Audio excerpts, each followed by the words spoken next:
Bayan sauraron bahasin ɗan sanda mai gabatar da ƙara, Mr. Nanzin Wilfred da lauyan Adamu Umar Dunoma, wanda ake zargi da yin lalata da ƙananan yara su 10. Alƙaliyar kotun majistare da ke garin Maraba mai shari'a Hauwa Onu Osa ta ɗage sauraron ƙarar har sai ranar 13 ga watan Nuwamba.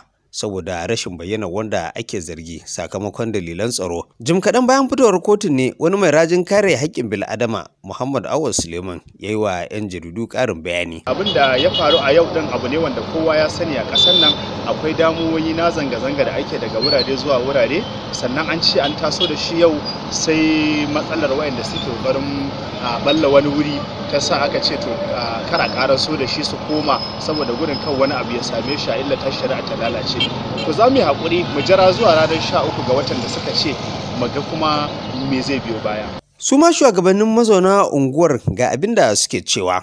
Abin ya bayyana daga baya bisa ga koken da wasu uwaye sun ka kawo na cewa ‘ya'yansu sun yi masa bayanin cewa ga lalurarsu da sun ka bincika menene ke faruwa da sun ka ce ai ga wanda ke musu luwadi.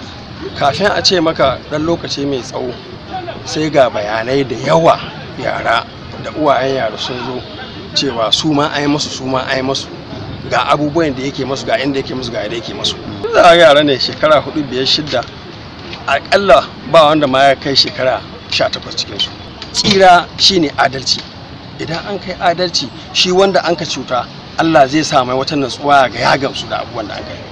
Wanda a wannan lokaci a police station ya ansa laifukansa da ya so kotu ya gaddama cewa bai aikata ba.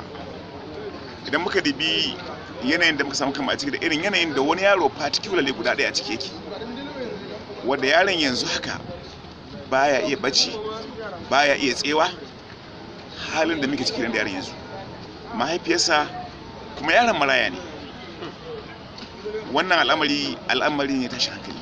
Ko menene iyayen yaran da ake zargi an yi lalata da su suke cewa?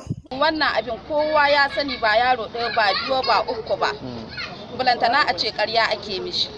Sa'annan akwai yaron da ya mutu wajen yi mai wanka ala dan na cikin shi tsutsotsi suna hituwa gaban shi.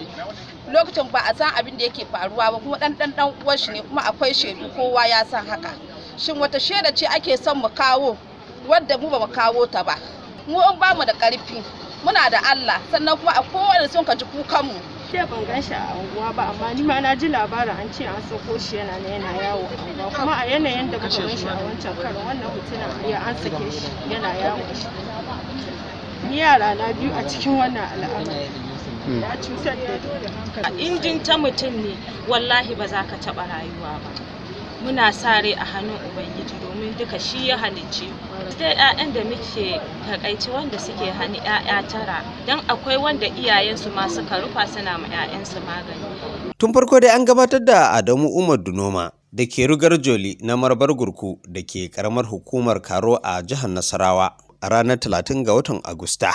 Sai aka sake ɗage shari'ar zuwa ranar 28 ga watan Satumba. Koya za ta kaya akan wannan shari'a? Jama'a dai na sauraron ranar 13 ga watan Nuwamba. Duk ƙoƙarin da na yi ta jin bakin ɓangarorin lauyoyin guda biyu ya ci tura. Ƙarshen rahoton kenan, Sami Nisani, labaran Liberty.